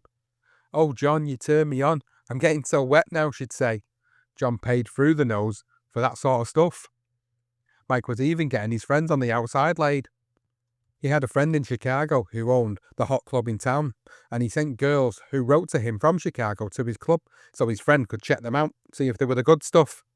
That was an investment in his future. If they were nice, Mike would see them when he got out. Wayno and Mike were wheeling and dealing like crazy. They expanded their store to something like 7 or 8 rooms. Wayno kept the records, and if someone was reluctant to pay them back, Mike was the enforcer. "Motherfucker, give me my money, man." Mike pays them a little visit. Needless to say, even if they had to borrow from someone else, they got paid. They were living like kings. Wayno had all these connections to the iron guys who worked in the kitchen and to some of the corrupt guards who'd smuggle stuff in for the inmates, so you'd never find Mike in the chow hall unless they were serving ice cream. Most nights, they'd just chill in the room and the guards would deliver whatever food they had ordered. Pizza, Chinese, Kentucky Fried, White Castle, whatever. Sometimes they even ate lobster and barbecue. Mike thinks that Wayno had shrimp fried rice for the first time while he was in prison. He would read aloud some book about Cleopatra, and then they'd have discussions like they were in a college dorm while they ate. When they wanted an authentic home-cooked meal, Mike just told Sadiq to have his wife cook them some delicious red salmon, steaks and salad. At this point, Mike wanted a bigger room. Wayno and Mike visited their friend Derek. He was in a corner room which was much bigger than the regular rooms. He needed more space. His mail alone almost ran them out. "Wayno, I can't take this shit," he said. "We need a bigger room. Get us an appointment." He arranged for them to meet with Mr. Turner, who was their dorm counsellor and worked under Mr. Dalton, who was in charge of all the dorms. They sat down, and Wayno started making the case for them about having a larger room. He was good at that because he used to represent other inmates when they had the hearings with the administration. So he was talking diplomatically and most articulately to Turner about the legitimate needs that they had and if the administration could consider the respectful request. But Mike was getting frustrated with all the red tape. "Mr. Turner, sir, do you think you and Mr. Dalton are out there hunting deer and burning crosses over the weekend? You could think about me and my brother here moving to a bigger room?" Turner turned whiter than he already was. "Yes, Mr. Tyson, we'll look into that right away." Needless to say, they didn't get the larger room. They had a guy on the payroll. He was a guard, but he was smuggling in food for them and Mike's favourite wave hair grease. Mike knew that greed reached into the core of a human being. He knew that you could always give people some money to do stuff for you. You can buy people pretty cheap. The last part Mike didn't fully understand. He was always overpaying. Now in prison, they always kept trying to break your spirit. If they saw you having a friend who was helping you do your time, they would take him away and chip him out. They did that to Wayno in the middle of the night. They sent him to Wabash, a brand new level 4 facility with a supermax. Wayno was frantically writing down the phone numbers for his sister and his friends so Mike could call them and let them know where they'd taken him. That really made Mike hate Warden Trigg. Mike had to figure a way out to get back at him. He was pretty well disliked there. Every time he would walk the yard, the inmates would yell, "You fucking George Jefferson looking nigger, you're just an Uncle Tom." Mike remembered that Trigg really liked this girlfriend of Mike who would visit. She was a beautiful girl, and he would let her come in even if she wasn't on the approved list. Trigg had a house on the grounds, so Mike told her, "Go over to his house and chill with him. Let him have a feel, and then we can say that he molested you." Mike was really dark and bitter, but his mood changed and they never implemented that plan. Mike was getting along well by then with his fellow inmates. He was feeling that he was a big motherfucker in prison, maybe even bigger than he was out in the world. His ego was that crazed, but everybody did know that Mike was a good guy at heart. As far as prison standards went, whether you were white, black, whatever, if you needed something and Mike had it, you got it. It wasn't about owing him anything. By the time Wayno left, Mike was a straight-A prisoner. He never drank the whole time he was in, and he didn't smoke any pot. Nobody would have sold him any, even if he wanted some. Everyone just wanted to get him into shape so he could come out strong and start fighting again. But Mike couldn't give up his sex, so he started getting it from the inside. It started when they made him go into the drug counselling program, because if you passed the test, You'd get time taken off your sentence. So everybody, from the superintendent to Don King to the inmates, was encouraging Mike to take the class. Even the drug counsellor approached him and said, "I can help you get 6 months taken off your time." Mike didn't want to because he wasn't fucking with no drugs, but it could get him time off. Wayno had now been transferred back and they were together again. "How come you're not working out, brother? You're normally out here running 10 miles a day," Wayno asked him. "I'm hitting the drug counsellor. I got me a girlfriend in here," he said. "You've got to stop this shit, Mike. You'll get into trouble. You've got to train." It turned out that Wayno knew this woman from the outside. She was a little upset at first that Mike had told Wayno about them, but he was soon standing outside the classroom door as a lookout. Then one day, Mike found out that she was pregnant. He called his friend from Chicago, and he came down and took her to the abortion clinic. He was so pissed off. And after a couple of years, Mike really got used to being in prison. If Mike had a bad day because he saw something on television he didn't like, or if he had received a bad phone call and he didn't want to talk to anybody, Mike told Wayno to tell the administration that he wanted to check himself into the hole for a few days. Wayno would pack up his stuff, his glasses, a couple of books, and Mike would go and chill out in segregation detention. Mike even had a guard smuggle him in a Walkman. They didn't allow inmates to possess the Walkmans because the crazy-ass inmates would turn the Walkmans into walkie-talkies and spy on the whole fucking prison administration.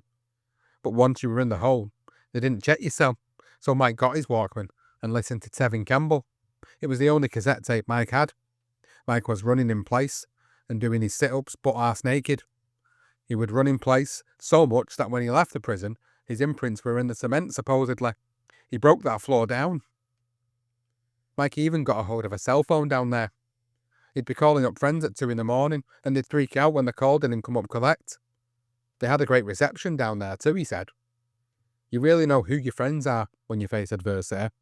So many people ran from Mike like the plague after his conviction. But he was blessed to have so many good people in his life who supported him through thick and thin. His spirits would be boosted by everything he got and by the visits from people who meant something to him. Mike's adoptive mum, Camille, came to visit him 3 times. Mike never wanted her to see him in there, but Mike couldn't keep her away. It was a tough trip for her. She was in her 80s at this point, but she did it. Jay Bright would come up with her and he talked about comic book heroes. Mike was worked up after reading one of the comic books that Stan Lee, the creator of Marvel Comics, had sent him. He also had a drawing done of Mike posing with some of his Marvel Comics superheroes like he was one of them. One time, Jay and Mike got into a debate about which cartoon character was the toughest. He picked Galacticus, and Mike had his man Apocalypse. We went round and round on that topic until Jay said, "Mike, Galacticus eats planets. How can you beat that?" Mike's little daughter, Mikey, his firstborn child, came to visit him a few times with her mother. She was only 3 years old then, but to this day she remembers those plane rides from New York to Indiana and posing for pictures with him in front of the brick walls. Don King also showed up a few times, and every time he came, he had a contract for Mike to sign, which was totally illegal, but he didn't care. Mike was happy he came because Mike knew it was about making money. His friend Rory and John Horn would come with him, but they'd visit Mike more often too. They put in some time for him. Mike was also thrilled to get a visit from Betsy Shabazz, Malcolm X's widow. That tripped him out.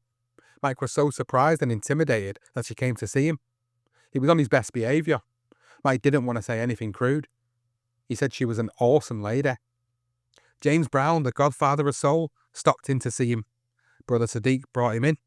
He was wearing a purple suit, purple shoes, and a red tie, with his hair all processed. He was telling Mike how he was going to whip Jackie Wilson's ass because Jackie tried to mess with James by running his fingers through his hair. "I'm no boxer, I'm from Georgia," he said. "People were scared of Jackie. I wasn't. Feel this." And he showed Mike his bicep, as hard as a rock. Mike asked James about Otis Redding, who was a good friend of his. James said that his plane was better than Otis's plane, which had been overloaded and crashed, killing Otis. He went on and on about his various enterprises, like the radio stations he owned. He pitched Mike on letting him manage him, so Mike told him to stay in touch with Sadiq. He sent Sadiq a letter shortly afterwards. He would manage him, and he'd take 70%, and Mike would get 30%. And Mike thought Don King was bad. Mike will never forget the time that Tupac Shakur came to visit him in prison. Of all his celebrity friends, Mike got more questions about Tupac than anybody else. All over the world, when people see him, even before they ask him about boxing, they invariably go, "What was Tupac like?" Tupac was everything. He was like Huey Newton, he was Mao Zedong, he was Karl Marx, he was just everything. Tyson said he could quote Marx and Hegel, but Tupac was really prolific, talking revolutionary theory. When you talked to him and got to know him, he was much more of a diegetic cat than a thug. He had a fascinating mind, Mike said. Mike had actually met Tupac in 1990 at an industry party at a club on Sunset Boulevard in LA. The promoter of the party was a friend of Mike, and they were standing around outside shooting the shit. Everybody was dressed atty for the event, and Mike saw a small black street kid lingering near the door. "What's up, shorty? How you doing?" Mike said to the kid. It reminded him of himself when Mike was a young kid on the streets hanging out in front of the clubs that he couldn't get in. "Nah, what's up?" he replied. Mike could see he wanted to go to the party, so Mike told his friend to let him in. But the little kid said 1 second and ran off and came back with 50 guys, one of whom was Tupac. "Whoa," Mike's friend said. They walked all those kids around to the back door and let them in. Mike stayed outside talking for a while, but when he went back inside, Mike saw Tupac on stage with a mic rocking the party. He couldn't believe it. He came off stage and they hugged and laughed together. When he smiled, his beautiful smile, he lit up the whole goddamn room. Mike could see that this kid was someone special. Fast forward to the prison. Mike got a letter from Tupac's mum. Mike knew who he was. He was exploding overnight, but he didn't realise that he had been the kid rocking that club back in 1990. His mother said that in the letter that Tupac was going to be in Indianapolis for a show and wanted to come and see him. As soon as he walked into the visiting room, it was bedlam. He weighed about 130 pounds, had on these clothes that were bigger than he was. Blacks, whites, Latinos, Martians, everybody started going crazy. Even the guards were cheering. Mike had no idea he was that famous. When he saw him, he realised he was one of the kids he let into the party in LA years earlier. So they went out to the picnic tables in the yard. Tupac said, "We need to throw a concert for you right here." And he jumped up on the picnic table. "My nigger, I love you," he screamed at Mike. Mike was sitting at the table begging him, "Get down, please. Please come down, they'll lock you up with me." Tupac was hell-bent on doing an impromptu concert, but Mike was getting nervous. Everything was peaceful, and then all of a sudden Tupac was up on the table, and everyone was cheering. "Oh shit, this little motherfucker's gonna get me in trouble," Mike thought. Tupac said, "Mike, don't let them get you, brother. Don't let them get you down, man." Mike finally got him down off the table and started busting his chops. He'd just become a Muslim, and he was playing Mr. Righteous Guy at this point. Mike said, "Listen, man, you need to stop eating that pork." "How do you know I eat pork?" Tupac said. Mike was teasing him, but he took it serious. He calmed down, and they started talking. Tupac told Mike that he never forgot their first meeting. He said, "Nobody never done that. Let a bunch of street niggers into a nice club like that. You kept it real." Mike said, No, that's crazy, nigger. We've got all this to enjoy, all this world. It's nothing, man. We're just the same." Of course, Tupac was an immovable force as a personality. He'd seen so much pain and hardship. Sometimes the adversity we live through traumatizes us and gives us baggage, and we bring the baggage everywhere we go. Mike brings his baggage into his religion. He brings it into his relationships. Sometimes he brings his baggage into his fights. He doesn't care how much they succeed or what baggage still comes with it. For Tupac, being born in prison, seeing his mother's friends killed or sent to prison forever, well, that just put him in a state of noyism, where he felt no one was listening to him or cared. So he went on autopilot and did the best that he could. He really was a freedom fighter. Mike would talk to Tupac about the Black Panthers. He knew about his mother's involvement with them, and she was a strong woman. By this time, Mike had become pretty radicalized from reading all those militant books. And they got close after that, and he came out to visit Mike a few times. Mike would hear shit that he was in the paper for shooting cops or fighting with people, and he'd say to Tupac, "Hey, listen, if you're not careful, you're going to be coming in by the time I'm coming out." Then he got shot and was locked up. Mike arranged with a friend on the outside to set up a three-way call with Tupac. He told Mike that a friend of his had shot him, but Mike didn't know that for certain. Once Mike had got acclimatized to prison, he started seriously plotting his comeback. It was depressing to hear the news about who was winning the heavyweight championship. The belt was being passed around like a volleyball. Mike was intent on getting out and reclaiming it and showing everybody that he wasn't the loser they thought he was. No, Mike would be a god reclaiming his throne. In his mind, he was an ancient noble character, and if he lost his quest to get the belt back, civilization as we knew it was done for. Mike was taking his little narcissistic quest and putting it on the whole world. Mike needed that vision. He needed that drive for accomplishment, or he would have rotted away in prison. So Mike, he made his plan. He knew what he had to do. He knew he needed to discipline his mind with the right things. The last thing Mike wanted to do was be docile. The administration had assigned him to the gym because they wanted to keep him in shape, but then they locked him out because they thought he was involved in the drug trade in prison. But he wasn't. He was only smuggling in hair grease. Mike wanted to get high in prison, but he didn't because he was on a mission to get the belt back. So Mike mainly did running and calisthenics to get in shape. His runs in the yard in the morning and then doing a lot of cardio work, jumping rope and push-ups and sit-ups. Mike had gotten letters from 2 former boxers who were in prison, Reuben Hurricane Carter and James Scott, who actually fought the majority of his fights while he was in Rahway State Prison. Scott wrote to Tyson that he wouldn't be shit until he could do 100 push-ups in the clip. That was street gang talk, a gun clip that could hold 100 bullets. Mike couldn't do it at first, but he practiced and he finally wrote him back, "I got 100 in the clip." At night, Mike had Wayno hold his legs down and Mike did 500 sit-ups at a clip. He did them until his butt would bleed. They had a wall radio in the cell where you could plug your headphones in and listen to music so you didn't disturb your roommate. And Mike would get up at 2 in the morning, put on his shorts and his headphones and jog in the room for hours. When Wayno would wake up, all the walls were sweating, steamed up from his exertions. Sometimes Mike would jog in place in his room all day, and the guards and the inmates would come by and watch him through the little window for hours. It was worse when he was shadow boxing. He was surrounded by inmates, guards, administration people, and every one of them was acting as his trainer. "Move, nigger. Duck, duck," they'd say. Everyone had comments to make. "I'm the pro, goddammit," Mike said. "You just watch." When Mike went into prison, he was 272 pounds. But in 6 months, he'd gone down to 216. Mike went from a little gorilla to some chiseled Adonis. He began studying Islam while he was in prison, and he'd actually been introduced to Islam way before he'd even gone to jail. Captain Yusuf Shah, Don King's cook, was a Muslim brother who had been Malcolm X's teacher and Elijah Muhammad's right-hand man. Captain Joe, as they called him, was a very highly respected man. He had become Mike's chauffeur, but he should have been his bodyguard. There was no problem that he couldn't solve. So Mike was already receptive to Islam when he went to prison. There was this convict from Detroit they called Chuck, who had grown up as a Muslim, and Mike had met him at the mosque. Don't get it wrong, you don't go to the mosque just to pray. Everybody transacted business in there. It was a place to meet up with other inmates from various dorms. Mike was learning these prayers, but he would go and get his messages there too. Mike was praying to God, but he got a .45 too. It was just what it was.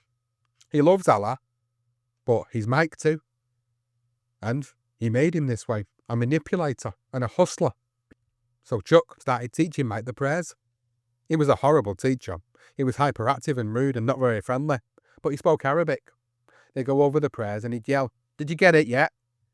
"You just told me once. What are you talking about?" Mike would say to him. But Mike had eventually learned the opening prayer, and then he started going to classes with Wayno. His Islamic name was Farid. At first Mike was rude and obnoxious. Brother Sadiq would sit him down and talk about Islam, but Mike was so irritable, he didn't want to hear about it. But once they got to know each other, Sadiq asked him if he would join with the others in prayer, and he chilled out. Mike got in the habit of praying, and then he started reading the Quran with Farid. Mike didn't have any one moment of revelation. It was just like, this is who he is now. He wasn't getting spiritual, but it came a little bit later. He wasn't really ready for religion back then. Back then, Mike used Islam to subsidize his time, and it helped him a great deal. Mike had something to believe in, but he did all of the right things for the wrong reasons. But it was definitely part of his growing up and learning about love and forgiveness. That was his first encounter with true love and forgiveness. A year before Mike was scheduled to be released, there was talk that he would be granted an early release. A lot of national press people like Greta Van Susteren was questioning his conviction. Mike's lawyers were talking to the court, and to the Washingtons. Apparently, they had reached an agreement. Mike would pay the Washingtons $1.5 million, and he would apologise to Desiree, and he would get out of jail immediately. Mike didn't even have to admit to raping her, just apologise for it. Some of his friends, like Jeff Wald, were pushing for the apology. Mike, I'd admit to raping Mother Teresa to get the fuck out of jail. Mike said, if I apologised, the prison in my head would be worse than the prison I'm in now. So they brought Mike to Judge Gifford's courtroom in June of 1994 for a sentence reduction hearing. He was dressed in denim pants, a light blue work shirt and work boots. The new prosecutor asked Mike if he had anything to say. Mike said, I've committed no crime. I'm going to stick with that to my grave. I never violated anyone's chastity. That wasn't what anybody wanted to hear. They sent him right back to jail. Everyone was hugging and kissing Mike when he got back. Fuck them motherfuckers, they all said. Chill out, Mike said. I'm cool. Another year. Let's just do this shit. He knew that this wasn't going to be the end of Mike. He was only 28 by then. But he knew that there was going to be some good reward for him after he did his time. More press came out to interview him. He was reading a lot, and he was sharp and very politically focused. Everything was going fine in prison until someone ratted out Mike and the drug counsellor. He was going to get out in 1 week if he passed the last test, but suddenly this guy from Internal Affairs came to see him. Someone had told them that Mike had been in the room for hours with this teacher, so they sent an investigator from the outside to interview him. Mike was sweating like a pig. You're supposed to be getting out in a few weeks, but that'll change if you're found guilty, he said calmly. Holy shit, the air laughed Mike in a second. But I didn't do anything, sir. Anybody can tell you that I'm a good student, Mike said. He was so scared of this little white guy. The investigator said, there have been inmates saying that you've been in that room with the counsellor for inordinately long amounts of time. I don't know anything about that, Mike said. I'm just doing my work. I have some counselling needs. I've used drugs and alcohol excessively, and there are many temptations that I must battle every day. Mike was freelancing it at this point. The investigator said, I think you got a real bum deal in your case, Mike. But this is a very different and very serious matter. Mike was scared to death when the guy left. Mike went out to the visiting area because he had this girl on her way to visit him. He was tripping out, and then Mike saw the white guy who had just interrogated him going to talk to his counsellor. Are you looking for me, motherfucker? She started yelling at the guy. Holy moly, Mike's balls was in his sneakers by then. He couldn't believe she was screaming at this white guy. Mike was thinking, oh God, we're fucked now. What the hell do you want to know about me? I've been here for 17 years doing my job, she screamed at him. She ripped into this guy and pulled out the ghetto card and totally intimidated him. Then she came over to where Mike was sitting in the visiting room. She started talking to him and she touched his dick through his pants and it started getting hard, and then she wrote her name right on his pants where his dick was. Holy shit, how could you do that, Mike said. She just smiled. Mike never heard anything about that investigation again. At the end of the drug course, he passed his tests, even though he shouldn't have. On one of the tests, they asked him to name 3 basic needs. Mike answered sex, food, and water in that order. No air, just sex, food, and water. It was a matter of days before Mike was released. He was going out with millions and millions of dollars guaranteed to him from Showtime and the MGM Grand, thanks to deals that Don King had made outside. Mike had been courted by everyone, but Don King seemed to be the best move. He was offering the most money, and Mike was also leaving with a new girlfriend waiting for him. Mike had been there for 3 years, and he was finally getting out. He got up early that morning and packed all his stuff. Farid had been discharged earlier, so he didn't have any really close friends there, but Mike said his goodbyes to the inmates. He was being processed and was waiting to go out and greet the hundreds and hundreds of reporters and cameramen who had been waiting outside since the middle of the night. Right before Mike was set to go, this little white female guard came up to him. I'm proud of you, man, she told him. I didn't think you could handle this, but you did. You didn't let them break you. Congratulations, she said to him. Mike thought about what she said for a second. His megalomania kicked in, and he thought, didn't think I could handle this? Does she know where the fuck I came from? I was born in the institutional system. Who the fuck does she think I am? But that wasn't what she was talking about. She was talking about that long fall from grace and adapting to a society where he didn't look at himself as being bigger than everyone else. They were all equals. What that guard said went right over his head. The head that, despite his best efforts, was getting bigger and bigger with each step that Mike took towards the outside world. Now, it's at this point, ladies and gentlemen, we will break off for the end of part 7 of the Mike Tyson career profile. I do hope you've enjoyed it. There's a lot of stuff there on his prison time, a lot of stories that might seem very, very far-fetched. I appreciate that. But a lot of them came from different sources. So take it with a pinch of salt. Take it with enjoyment. That's what I say. I like to believe some of these things are true or near true, but some of them do seem a little far-fetched, but we couldn't not put these stories in. A lot of times there with different things going on in prison. Obviously, the whole case with Desiree Washington. We didn't go into every single detail with the Desiree Washington case, of course, because I didn't want to do that. We've saved that for maybe the darker side of boxing. But I hope you have enjoyed this next segment of his life and his career. And we leave it now going into part 8, where he's getting out of prison. So this is where his career is about to resume, and everything that follows, which will follow in parts 8 and 9 as we come to an end of his career profile. If you have enjoyed it, please do let me know on Spotify. Drop a comment below. If you've watched/listened on YouTube, drop a comment below. It might feel like a bit of a filler episode with all the stuff that's gone on. If you've not really enjoyed it that much, because it's not really about anything to do mainly with the boxing throughout most of the episode, please do also let me know. I'm always in the market for hearing what people think about these episodes, and if we could have done something different with it, or you felt like more needed to be put in, or it was too long with what we've been putting in there. So please do let us know. It really does help us.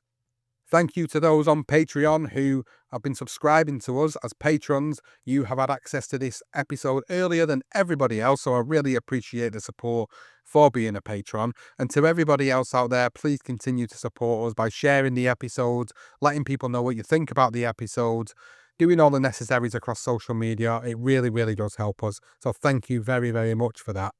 Thank you to Hassan for putting this together. Episode 7 of the Mike Tyson Career Profile series. Another great episode in my opinion. It is a little bit away from the boxing element, but I certainly think it gives you more of an insight into what his time was like in prison. Something that I'd never really heard about before. So I've really appreciated doing this episode and learning more about Mike Tyson's time in prison. And that brings an end to this part. Thank you so much for listening to the show. You've been listening to the career profile of Mike Tyson, part number 7. We'll see you next time on the BTR Boxing Podcast Network.